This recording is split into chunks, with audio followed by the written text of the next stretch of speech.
Hi friends, அனைவருக்கும் வணக்கம். நான் பிரகாஷ் பேசுகிறேன். இந்த வீடியோவில் நான் எதை பற்றி சொல்ல போகிறேன் அப்படின்னா, என்னுடைய கிளையண்ட்டு, அதாவது இம்போர்ட் சம்மந்தமாக என்கிட்ட டிஸ்கஸ் பண்ணுறதுக்காக ஒரு பெய்டு கிளையண்ட் ஒருத்தர் ஜாயின் பண்ணார்.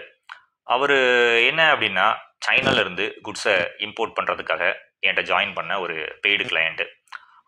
அவருடைய சின்ன அவருக்கு நடந்த ஒரு ரியல் இன்சிடெண்ட்டை என்கிட்ட ஷேர் பண்ணார். அதுதான் நான் இந்த வீடியோவில் சொல்ல போகிறேன். அந்த பெய்டு கிளையண்ட்டு அவர் என்ன பண்ணியிருக்கிறாரு அப்படின்னா, ஆல்ரெடி ஏற்றுமதியும் பண்ணியிருக்கிறாரு. அவர் என்கிட்ட டிஸ்கஷனுக்காக வந்தது சைனாலேருந்து இம்போர்ட் பண்ணுறது எப்படி அப்படின்னு தெரிஞ்சுக்கிறதுக்கு தான். ஆனால் அவர் என்ன சொன்னார் அப்படின்னா, ஏற்றுமதியும் அவர் ஆல்ரெடி செஞ்சாராம்.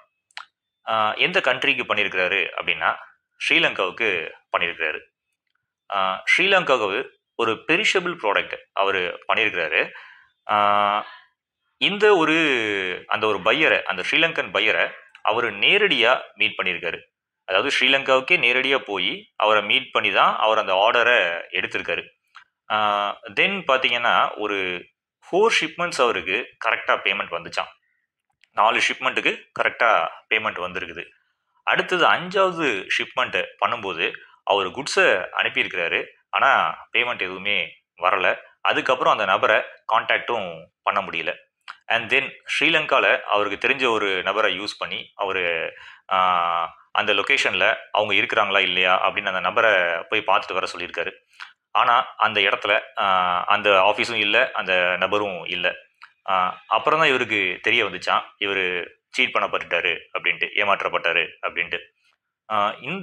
அவர் சொன்ன இந்த ஒரு இன்சிடெண்ட்ல இருந்து உங்கள் எல்லாருக்குமே தெரிஞ்சிருக்கும், இப்போ நல்லா புரிஞ்சிருக்கும், ஏற்றுமதி தொழில் அப்படின்றது ஒரு ரிஸ்கியான ஒரு பிஸ்னஸ்.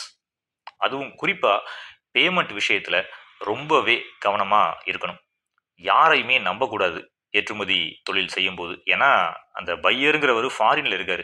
ஒரு தடவை நல்லா பண்ணார், 2 தடவை நல்லா பண்ணார், 3 தடவை நல்லா பண்ணார், 4 தடவை நல்லா பண்ணார் அப்படின்னு சொல்லிட்டு 5வது வாட்டி ஒரு மிகப்பெரிய ஒரு ஆர்டரை எடுத்துகிட்டு அண்ட் தென் அவங்களுக்கு நீங்கள் குட்ஸை அனுப்பி வச்சிட்டிங்க அப்படின்னா, இந்த மாதிரி பேமெண்ட் வரலைன்னா மிகப்பெரிய நஷ்டமாயிடும். அதனால் இந்த ஏற்றுமதி தொழில் இதை பொறுத்த வரைக்கும் யார் நல்லவங்க அப்படின்னா, ஒவ்வொரு முறையும் உங்கள்கிட்ட கரெக்டாக அட்வான்ஸ் பேமெண்ட் கொஞ்சமாவது ஒரு அட்வான்ஸ் பேமெண்ட்டு கொடுத்து, அதுக்கப்புறம் அந்த அகெயின்ஸ்ட் பிஎல் காப்பிக்கு அகெயின்ஸ்டாக உங்களுக்கு அந்த பேமெண்ட்டை சரியாக கொடுக்குற அந்த நபர் தான் யாருன்னா நல்லவர் அப்படின்னு நம்ம இந்த ஏற்றுமதி தொழிலில் நம்ம சொல்லலாம். யாரையுமே பிலீவ் பண்ணாதீங்க. எத்தனை ஷிப்மெண்ட்ஸ் நீங்கள் பண்ணாலும் சரி, பேமெண்ட்டு வாங்காமல், ஓகே 4-5 ஷிப்மெண்ட் நல்லா கொடுத்துருக்காரு, அடுத்த ஷிப்மெண்ட் நம்ம அவர்கிட்ட பேமெண்ட் வாங்க வேண்டாம் அப்படிங்கிற ஒரு ஆட்டிடியூடை விட்டுருங்க. எத்தனை ஷிப்மெண்ட் நீங்கள் பண்ணாலும் சரி தான், உங்களுடைய அந்த பேமெண்ட் டேர்மில் இருந்து நீங்கள் மாறவே கூடாது. யாரையும் நம்பவும் செய்யாதீங்க இந்த ஏற்றுமதி தொழிலில். இது ரொம்ப ஒரு முக்கியமான விஷயம். என்னுடைய அந்த பெய்டு கிளையண்ட்டு அவர் சொன்ன இந்த ரியல் இன்சிடெண்ட்டு நான் உங்களோடையும் ஷேர் பண்ணியிருக்கிறேன். அதனால் நீங்களும் ஒரு விழிப்புணர்வோட கவனமாக இருப்பீங்க அப்படின்ற ஒரு நம்பிக்கை எனக்கு இருக்குது. நம்ம சேனல் மூலமாக நீங்கள் ஏற்றுமதி தொழில் உங்கள் வீட்டில் இருந்தே கற்றுக்க முடியும். நீங்கள் கீழே டிஸ்கிரிப்ஷன் பாக்ஸை பார்த்தீங்க அப்படின்னா, எப்படி நீங்கள் கற்றுக்கலாம் அப்படின்றத நான் என்னுடைய சர்வீசஸ்லாம் என்ன அப்படின்றத நான் கீழே டிஸ்கிரிப்ஷன் பாக்ஸில் கொடுத்துருக்கேன்.